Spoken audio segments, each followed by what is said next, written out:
Well, one of the biggest issues confronting us domestically is racism. It is bad. It is very, very bad. The other day I read a story about how a white mother gave her daughter a black doll and then kind of goaded her and teased her and made her burst into tears. And making that little girl believe that getting a black baby doll was a very bad thing.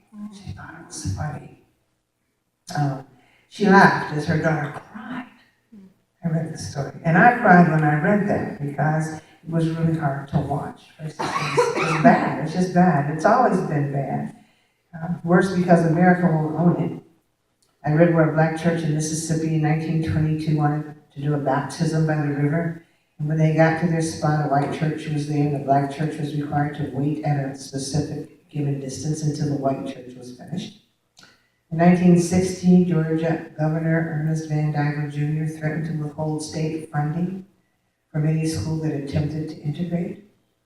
In 1834, Alabama passed a law that banned any free black person from living in that state. In 1957, the KKK forced a man named Willie Edwards Jr., a black resident of Alabama, to jump to his own death from a bridge over the Alabama River. And they never had to answer for their actions. In 1932, African-American young men, Thomas Shipp and Abram Smith, were lynched in Marion, Indiana after just being accused of shooting a white man. And they never went to trial, they went to jail. Several hours later, they were pulled from their cells by an angry white mob. The sheriff was standing right there. One of them was beaten right there, and there was a crowbar that was driven through his body. They dragged him and this other young man to the place where they were going to lynch him. Thousands gathered for the event and asked for souvenirs, and souvenirs were given, which included fingers, toes, and ears, and other parts of his body. Racism has always been bad. The racism of America has never been owned up to. Law enforcement has always sanctioned violence and injustice against black people. In 1896, a white mob of 20 set fire to the home of a black family, and the mother and father died. Patrick, the father, was a white man, and his wife, Charlotte, a black woman, were burned to death.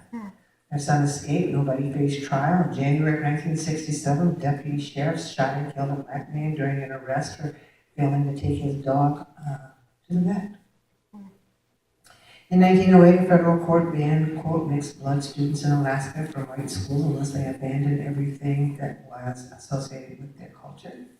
In 1832, the Alabama General Assembly made a law that criminalized the customs of Greek and Cherokee Indians, including beatings of tribal leaders, and forbade those indigenous Americans from testifying against white people in court. You know about Dred Scott, the slave who moved to Missouri because of the Missouri Compromise, expected to be free, but whose slavery was upheld. He sued the federal government and lost. Chief Justice Roger Taney ruled not only that there were not rights of a black man, but a white man was bound to respect, but ruled that a black man could not sue the government, and said that the Missouri Compromise was unconstitutional. So he opened up the whole rest of this country for slavery.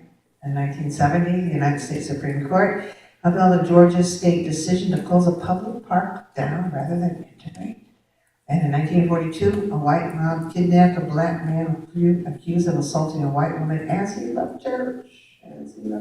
They dragged him from behind, they dragged him out of the church, behind a car, and set him on fire. And nobody had to answer for it. There's a reason why we cry out now, Black Lives Matter. It's because Black lives have never mattered in this country. And it's really incumbent upon those of us who believe in the inherent right of all God's children to be treated with dignity to do the work of justice. It is not like racism is gone. I've talked with so many people, black and white, who have said that racism is gone, but it's not. They know it, and we know it. Look at and listen to Donald Trump, and you know it's not gone. Look at what happened in the Tamir Rice case, and you know it isn't gone. Look at what is happening to Muslims, and you know it isn't gone. Look at the rate of infant mortality in the black community, and you know it isn't gone. Look at how this nation treats President Obama, and you know it isn't gone. Look at how Americans want to treat illegal immigrants, and you know it isn't gone. Look at the rate of incarceration of children, the number of which are disproportionately black, brown, and poor, and you know it isn't gone. In Texas, children from Central America are sleeping on floors, concrete floors, in overcrowded detention facilities, courtesy of the United States Customs and Border Protection Service control. Central American children are being incarcerated in huge numbers in detention centers in Arizona as well. We can't close our eyes and pretend that all of this discrimination and oppression based on race is not going on, because it's everywhere. And God calls people who believe in Jesus to be vanguards, to be lights, to stand in the breach, and to be lights in the midst of darkness, to do something about it. God calls us to be present-day disciples. Did you know that? He calls us to be present-day disciples. God calls us to pay attention to the plight of the suffering, even as we suffer ourselves. And I say that because many people will say, well, it's too bad that people are having a hard time, and that some people are suffering, but I'm suffering too. And I know, because everybody who is alive has issues. We all have things that are hard to deal with. Stress on the job, isn't that the worst? To have a supervisor who's giving you a bad time, or colleagues who are making your life miserable is the worst. And you got to go in there every day, and you got to take it. It makes your blood pressure go up. If you got diabetes, it throws your blood sugar off, it does all kinds of things, and you feel like you're trapped because you have to have the job, because you have to make the money. Everybody has issues. Work stress kills people. I pray daily for the people who are working for the reproductive rights of women. It is inconceivable to me that men still think they have the right to determine what a woman does with her body. And it is inconceivable to me that people who say they are so religious and that they're pro-life, that they're pro-life, but they work against the quality of life for babies once born. And they think nothing of threatening physically. People who work for the healthcare of poor women, that just gets me. I can't make the connection.